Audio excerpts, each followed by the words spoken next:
I have to capture this on video. I got kind of turned around and I'm not far from the water park. Oh my gosh, this building is a public library. I didn't even know we had one over here, but just look at how this is designed. Wow, it looks kind of like a huge fenced in something. And I thought, well, what is that? So, you know, I have nothing but time today and I had to investigate.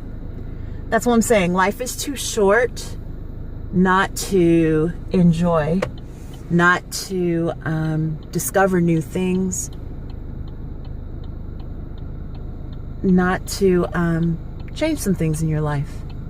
So who knows? Maybe this is a place I can go and check out books and see what it's about. Ordinarily, this is one of my favorite times of the year, and I thought this was so cute. And while I was standing here, two ladies asked me if I would take their picture near these ornaments. It got me to thinking, you know, I should have my picture taken here, so I'm going to do it. I kind of plotted while I stood here to figure out best angles, and noticed how the ornament looked against the sky and against the Harkins Theater signage, and yeah, I'm going to do it. This is one of my favorite places in the whole valley. I love walking through here to see how things have changed, what shops are in, what shops are out. I like to see how they've decorated the grounds, you know, snap pictures of Christmas trees, talk to people while I'm out.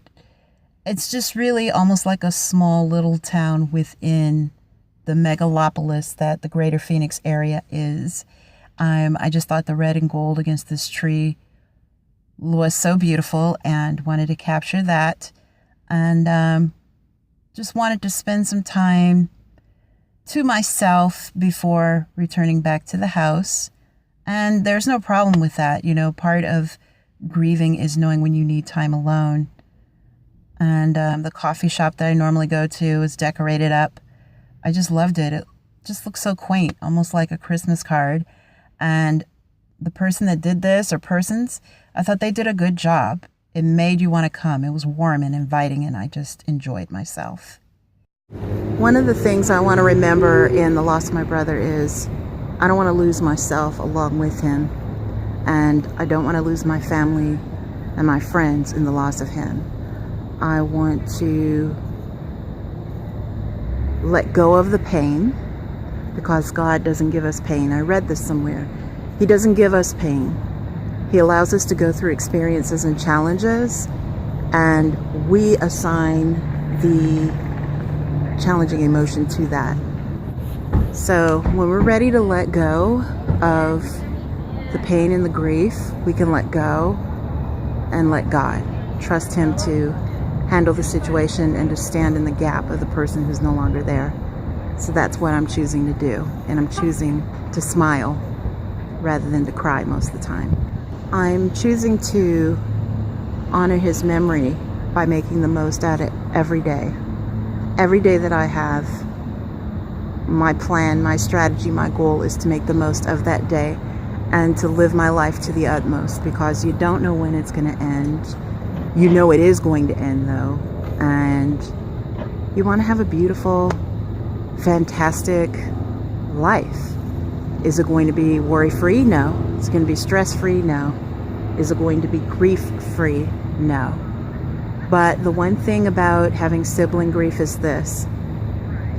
If you have both biological parents in common, which my brother and I did, then the only person or persons that share your complete DNA is your sibling, or are your siblings. I only had one person on the planet who shared my DNA. And the difference between us, as far as DNA, was the sex chromosome. He was a boy, I was a girl. So it's hard, but I'm getting through it. So I've spent this beautiful day. I'm out of my house. And preparing to propel my life forward. So that's what this is all about. Some people may think that grief is such a personal thing, but it really isn't, because when you lose that person, the earth is not the same, the universe is not the same. That person has switched forms, and it affects everything. It affects you to the utmost.